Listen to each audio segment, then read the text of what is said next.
Olá, queridos, bem-vindos então a mais uma aula do nosso maravilhoso mundo do direito penal e dando continuidade então ao nosso estudo de concurso de pessoas, hoje estudaremos sobre o autor e o partícipe. Então vamos lá? Iremos explicar a diferença entre esses tipos de agentes por meio das teorias. Nós temos 4 teorias para explicar o que seria autor e partícipe. A teoria unitária, a teoria extensiva, a restritiva e a de domínio do fato. Vejamos cada uma delas. A teoria unitária afirma que não existe diferença entre autor e partícipe.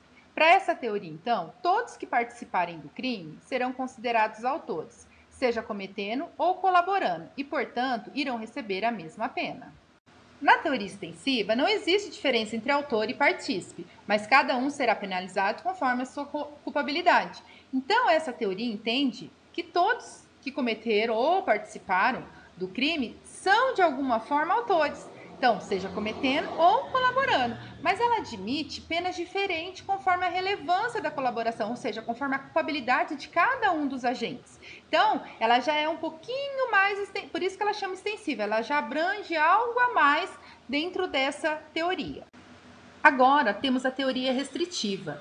Essa existe duas figuras diferentes no concurso de pessoa, o autor e partícipe, certo? O autor é aquele que pratica a conduta descrita no núcleo do tipo penal, ou seja, são aqueles que executam o crime. Por quê? Porque o seu comportamento se enquadra no núcleo do verbo da norma incriminadora.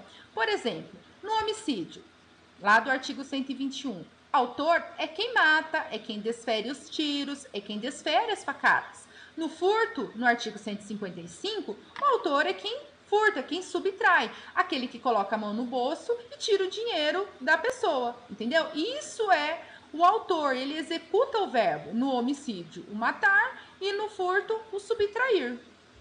Já o partícipe é aquele que não realiza o ato executório, mas que de alguma forma contribui para que o resultado ocorra, certo? Lembrando que essa participação deve ser relevante a ponto de que, se ela não existisse, o crime não teria ocorrido como e quando ocorreu. Por quê? Porque para essa corrente, tanto o mandante como o mentor do crime, por exemplo, pensa no professor do La Casa de Papel. Não é ele que arquiteta tudo, mas não é ele que entra lá dentro, certo? Pelo menos não na primeira temporada, né? Certo?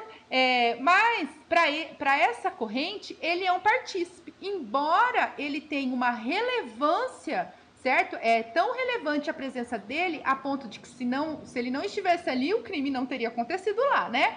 Então, percebam, não significa que o partícipe terá uma pena menor ou a sua posição é irrelevante. Não, a participação ela é tão relevante a ponto de que se a pessoa não estivesse ali, aquilo seria diferente.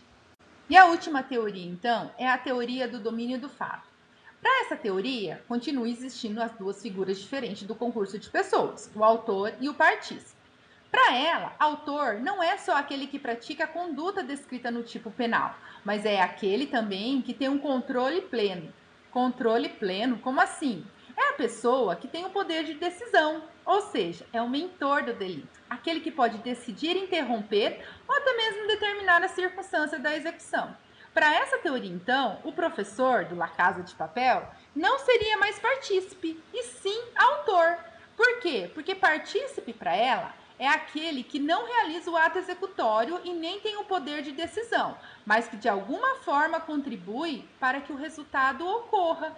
Então, se a gente analisar, o que diferencia essa teoria da teoria anterior é o seguinte: nelas, a diferença está no autor. Por quê? Porque autor, vamos pegar o exemplo do professor do La Casa de Papel.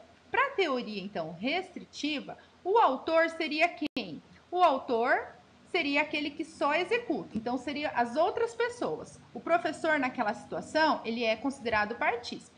Já para essa teoria do domínio do fato, como ele tem o poder de decisão, ele é tão autor quanto os outros. Então, para essa teoria, o professor, nosso querido professor, né? Ele seria não, então, mais o partícipe, mas ele estaria, então, na figura do autor. E aí, qual teoria que o Código Penal adotou? Em regra, Dani, lá vem você com esse em regra, porque toda vez que você fala em regra é porque tem uma exceção. É isso mesmo, gente. O que seria do maravilhoso mundo do direito penal se não fosse as exceções?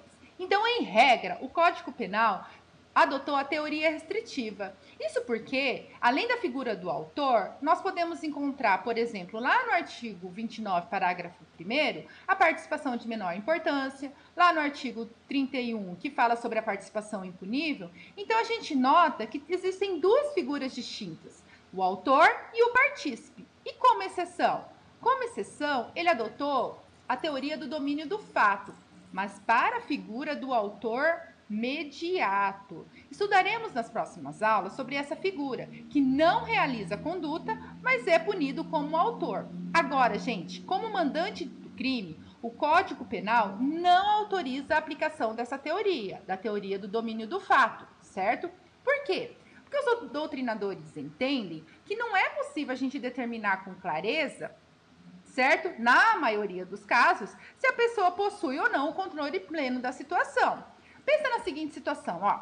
A contrata B para matar C. Neste caso, B pode fugir com dinheiro antes de matar, ele pode ser preso antes de cometer o crime, ou pode até mesmo cometer algum delito a mais. Então, nota que o autor, né, esse mentor, ele não tem esse, como é que nós podemos dizer, esse controle pleno, certo, da situação. Não tem como ter um controle pleno da situação. E por conta disso, inclusive nós notamos isso no La Casa de Papel. Ele programou várias coisas, né, e não saiu tanto como ele, né, conforme ele planejou. Então a gente percebe que esse controle pleno não é fácil de existir, certo? Então, por conta disso, o nosso código, ele não aceitou isso, certo? Ele aceita a teoria do domínio do fato quando nós analisarmos a figura do autor mediato, mas não aceita essa teoria para o mandante do crime, certo? E aí, é isso aí, pessoal. Fechamos, então, após analisarmos, né, essas duas figuras, do autor e do partícipe, certo? Na realização, o que faz cada uma dessas figuras e analisamos quais são as teorias que fundamentam, certo? Essas pessoas, para que então o código tenha adotado essa teoria. Essa não, essas, né? Porque ele adotou como regra a teoria restritiva e como exceção a teoria do domínio do fato. Então, até a nossa próxima aula do nosso maravilhoso mundo do direito penal. Beijo!